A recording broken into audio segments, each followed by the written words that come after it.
Sir একেবারেই আমরা যেমনটা দেখতে পেলাম, একেবারে সুপ্রিম কোর্ট একেবারে ম্যারাথন শুনানি হলো দিয়ে টানা 4 দিন। কিন্তু ইতিমধ্যেই যে একটি নতুন পয়েন্ট আমরা রাজ্য সরকারের পক্ষ থেকে দেখতে পেলাম, রোপা রুল অনুযায়ী ডিএ না দিলেও নাকি কোনো অসুবিধা নেই, কি বলবেন?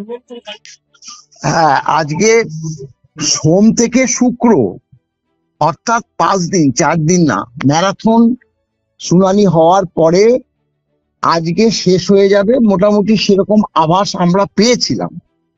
কিন্তু লক্ষ্য করলাম যে আমাদের পক্ষের আরেকজনের অল্প কিছুটা মানে শুনানি পরবর্তী সরকার আবার একটা পিটিশন দিয়ে সেই প্রেক্ষিত মাননীয় আইনজীবী, সরকারি আইনজীবী শ্যাম দেওয়ান বেশ খানিকটা সময় বলার পর প্রায় 1:10 তখন কপিল সিব্বাল উঠে দাঁড়িয়ে বলল যে আমি 15 মিনিট বলবো। স্বাভাবিকভাবে যে জাজদ্বয় বলল আজকে বলতে গেলে অনেকটা সময় চলে যাবে, কারণ পরবর্তী মামলা আছে, তাহলে আপনাকে আগামী মঙ্গলবার শুনানিতে থাকতে হবে। সেই প্রেক্ষিত দেখলাম যে তারা রাজি হয়ে গেল, কারণ মূল কথাটা যেটা বুঝতে পারলাম যে সরকার পক্ষ মামলাটাকে দীর্ঘ থেকে দীর্ঘতর করতে চাইছে।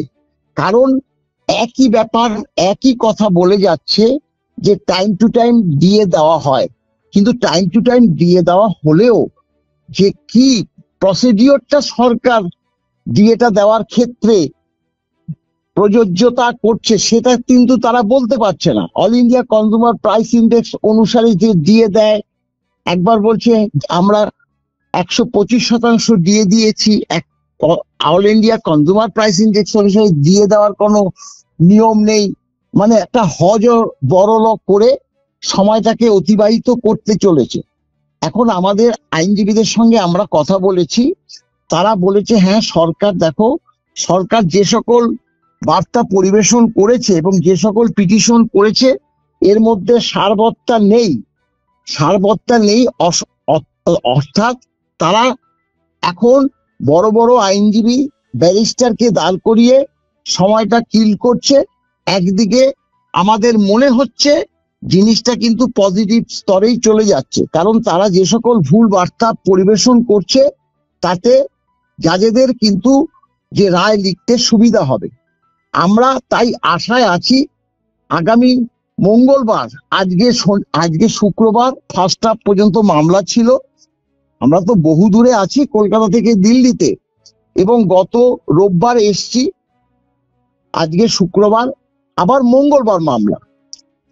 আমরা কর্মচারী সমাজের কাছে যে বার্তাটা দিতে চাই যেটা হচ্ছে, আমরা মূল মামলাকারী সংগঠন confederation of state government employees, আমরা এই যে ডিএ মামলার দায়িত্ব আমাদের সর্বাধিক, কথা দিয়েছি আমরা এই ডিএ মামলার শেষ দেখে ছাড়বো এবং ডিএ মামলায় জয়টা ছিনিয়ে এনেই আমরা এই সর্বোচ্চ আদালত পরিত্যাগ করব।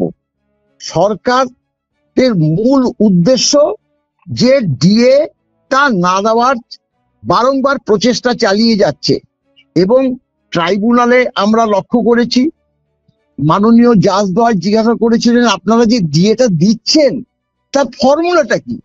All India consumer price index অনুসারে তো ডিএ আপনারা দিচ্ছেন না, আবার ডিএটা দিচ্ছেন।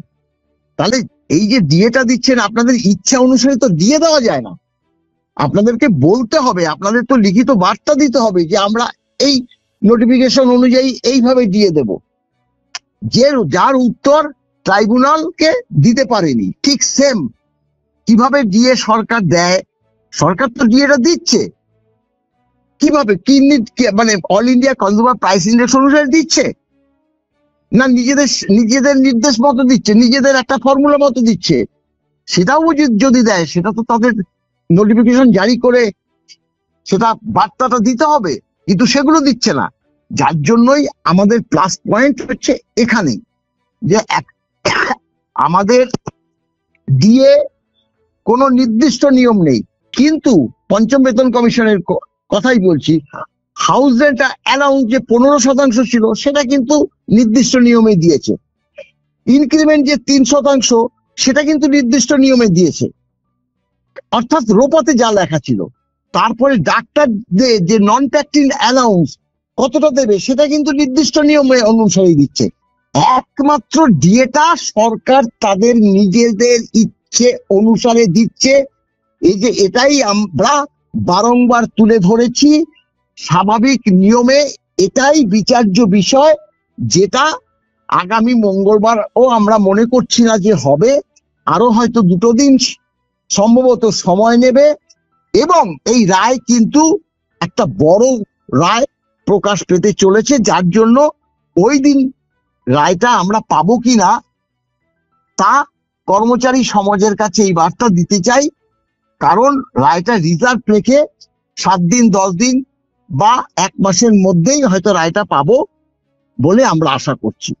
মামলায় জয় সরকারি কর্মচারী এবং অবসরপ্রাপ্ত কর্মচারী সমাজের কাছে আসবে। আমরা এটা শেষ দেখে যাব। দেখুন, টাকা খরচা হচ্ছেই, পরিশ্রম হচ্ছে, কিন্তু কিছুদিনের মধ্যে সামগ্রিকভাবে কর্মচারী সমাজ একটা এমন বার্তা পাবে, তারা আগামী দিনে তাদের সুখ, তারা কিছুটা হলেও অর্থনৈতিক দিক থেকে তাদের সুরাহা হতে চলেছে বলেই আমরা মনে করি। এই জয় কর্মচারী সমাজের কাছে একটা ঐতিহাসিক জয় হিসাবে লেখা থাকবে। একেবারে বিচারপতি সরাসরি প্রশ্ন তুললেন যে রাজ্য সরকার বিভ্রান্তি তৈরি করে তার সুযোগ নেওয়ার চেষ্টা করছেন, কি বলবেন? করছে তো এই যে বললাম যে যেখানে কোনো প্রশ্নই ওঠে না দ্বিতীয়বার বলার, কই আমাদের তো কেউ তো আর দ্বিতীয়বার বলতে ওঠেনি। আমাদের তো প্রত্যেকে একবার করে বলেছে, 2-1টা প্রশ্নের উত্তর শুধু দিয়েছে। কিন্তু সরকার তিনজন শুনানি করেছে গতকাল, আজকে আবারও তারা শুনানিতে অংশগ্রহণ করছে। জাজেরা কিন্তু সরকারকে সেই সুযোগটা দিচ্ছে, এটাই আমরা দেখেছি। আমরা কিন্তু হাইকোর্টেও দেখেছি, মাননীয় হাইকোর্টে মাননীয় করগুপ্ত সাহেব এবং দেবাশিস করগুপ্ত সাহেব এবং শেখর বাবি সরাফের যে বেঞ্চ ছিল, সেখানে কিশোর দত্ত অর্থাৎ এজি, মাননীয় কিশোর দত্ত এজি দিনের পর দিন শুনানি করে গেছে তিনি।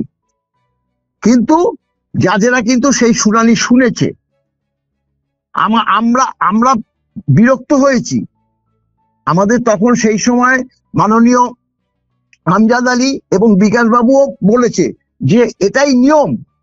সরকার বলতে চাইলে আদালত সবসময় তাদের সেই সুযোগটা দেয়, কারণ যেহেতু এখানে সরকারের কাছ থেকে দাবি আদায়ের মামলা, সরকার কি বলছে সেগুলো তো সেই পর্যালোচনাগুলো তো লিখতে হবে। পর্যালোচনা লেখার পরিপ্রেক্ষিতে যে বার্তাগুলো দেবে মাননীয় জাজদ্বয়, কারণ এই মামলা কিন্তু হয়তো আবার সরকার যাতে রিভিউ পিটিশন করে আবার সময় যাতে দীর্ঘ থেকে দীর্ঘতর করতে না পারে, সেইভাবেই রায়টা লিখতে হবে বলেই সরকার কি করছে, মাননীয় জাজদ্বয় কি করছে, সরকারকে সেই সুযোগটা করে দিচ্ছে।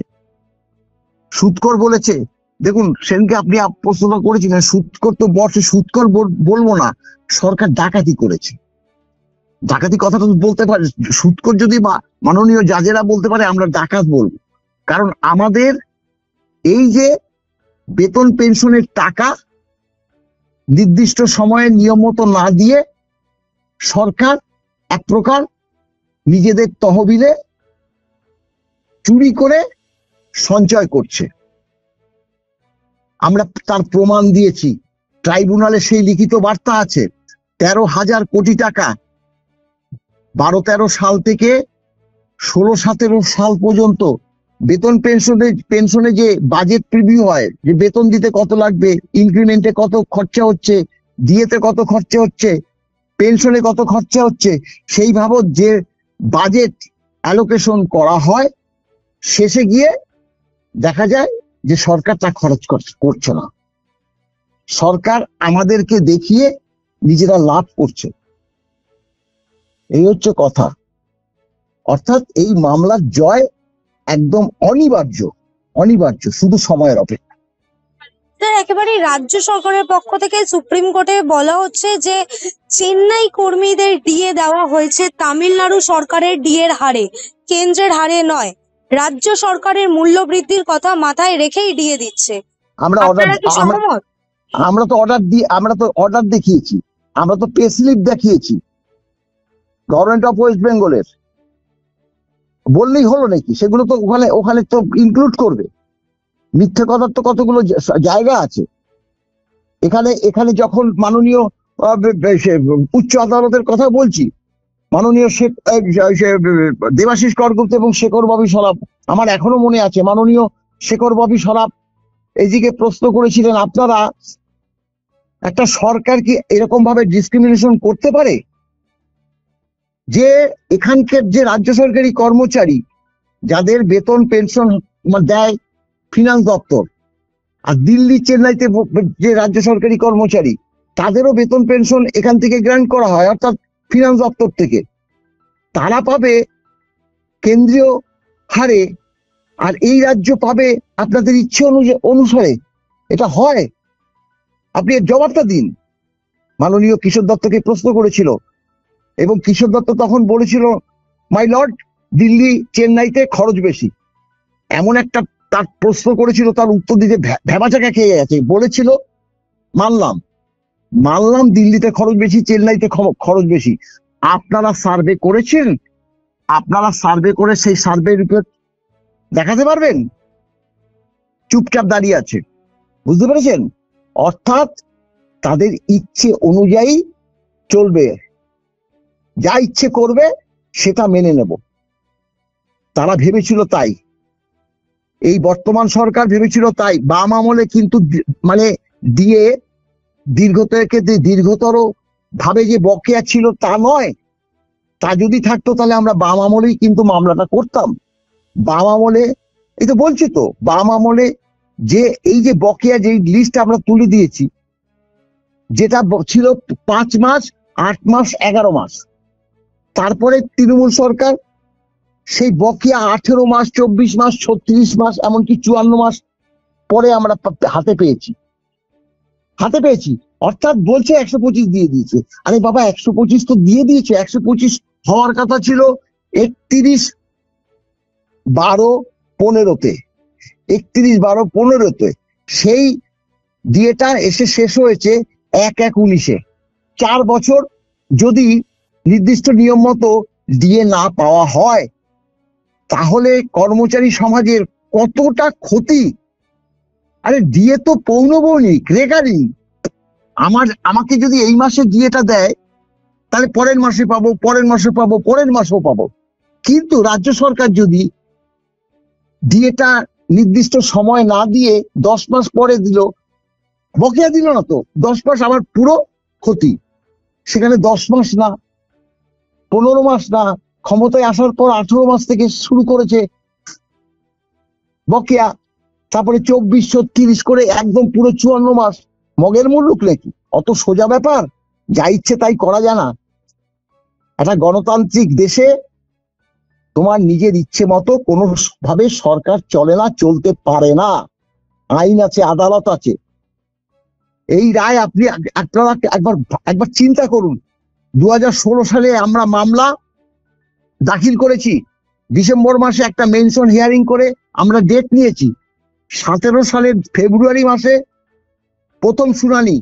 সেই সময় মাননীয় জাজদ্বয় ট্রাইব্যুনালের বলেছিল, সরকার যেভাবে দিয়ে দিচ্ছে সরকার সেটা দিতে পারে, অর্থাৎ ডিএটা যে দয়ার দান সেটাই তিনি বলেছেন। এখন তার বিরুদ্ধেই আমরা কিন্তু অ্যাপিল মামলা করেছিলাম হাইকোর্টে।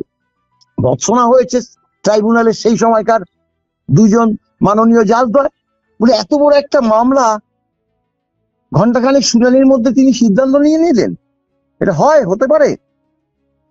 মাননীয় দেবাশিস কর গুপ্ত, মাননীয় শেখর ববি সরাফ 36টা শুনানি করে বলেছে DA is the legally enforceable right. রাজ্য সরকারকে দিয়ে দিতেই হবে, ট্রাইব্যুনাল দেবে।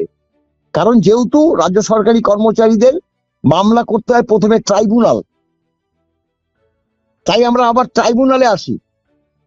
কিন্তু আবার সেখানে মানে রিভিউ করে হাইকোর্টে, রিভিউতে হারে। আবার তারপরে আবার ট্রাইব্যুনালে এসে আবার মামলা পিটিশন দাখিল করে আবার সেই মামলা ট্রাইব্যুনালে হারে, আবার রিভিউ করে আবার হারে, আবার হাইকোর্টে যায়। এইভাবে 6খানা রায় আমরা পেয়েছি যে ডিএ সরকারকে দিতেই হবে, কারণ DA is the legally enforceable right. মাননীয় হরিশ ট্যান্ডন এবং মাননীয় হরিশ ট্যান্ডন এবং রবীন্দ্রনাথ সামন্তের বেঞ্চ এই যে লিগালি এনফোর্সেবল রাইট এর সঙ্গে যোগ করেছিল যে এটা মৌলিক অধিকারও, ফান্ডামেন্টাল রাইট, যেটা আমাদের আইনজীবীরা যখন জিজ্ঞাসা করেছে বলেছে যে না, ফান্ডামেন্টাল রাইট থাকবে কি থাকবে না সেটা জাজদর সিদ্ধান্ত নেবে। আমাদের এর মধ্যে কোনো মতামত নেই। কারণ কি, ফান্ডামেন্টাল রাইট যদি আমরা রাখার চেষ্টা করতাম তাহলে সরকার সেটাকে বাধা দেবেই। তার জন্য আরো বহু শুনানি হয়ে সেটা আরো দীর্ঘ থেকে দীর্ঘতর মামলাটা হতো। তাই আমরা এই যে মৌলিক অধিকার, যে ফান্ডামেন্টাল রাইট এর দাবি আমরা জানাইনি। কারণ এতে ফান্ডামেন্টাল রাইট হলেও আমরা ডিএ পাবো এনফোর্সেবল রাইট হিসাবে, ফান্ডামেন্টাল রাইট না থাকলেও আমরা ডিএ পাবো। ফান্ডামেন্টাল রাইট হলে পরে অন্যান্য স্টেটেও তারা সেটা ইমপ্লিমেন্ট হতো। সেটা যদি সুপ্রিম কোর্ট মনে করে করবে, আমরা দাবি করিনি, যার জন্য এই ফান্ডামেন্টাল রাইট নিয়ে কোনো শুনানি হয়নি। এই সুযোগ পেলে আরো মামলা দীর্ঘ থেকে দীর্ঘতর হচ্ছে। ছটা রাজ্য সরকার, ব্যারিস্টার, সিনিয়র আইনজীবী মিলিয়ে মানে 6জনকে মোটামুটি চিনি যাদের রেমুনারেশন 30 থেকে 20 লক্ষ টাকার মধ্যে হবে। এই টাকাগুলো কেন খরচা করছে? কার টাকা? এই রাজ্য সরকারের বাপের টাকা, আমার আপনার ট্যাক্সের টাকা, আমার আপনার ট্যাক্সের টাকা। কোন অধিকারে এইভাবে খরচা করে? যারা রাজ্য সরকারের নীতি নির্ধারণ পরবর্তী সেগুলোকে ইমপ্লিমেন্ট করে, তাদের মুখের গ্রাস কাটছে একটা সরকার। ভাবলে অবাক লাগে। অপদার্থ সরকার এই সরকার আগামী দিনে যদি থাকে, আমরা বেতন পেনশন পাবো না। আমরা কর্মচারী সমাজকে সেটা কিন্তু সতর্ক করে দিতে চাই। এখন ডিএ পাচ্ছি না, এরপরে বেতন পাবো না, তার পরবর্তীকালে রিটায়ার করলে পেনশন পাবো না। সব টাকা চুরি করবে, সব টাকা চুরি করবে। ভয়াবহ অবস্থা হচ্ছে।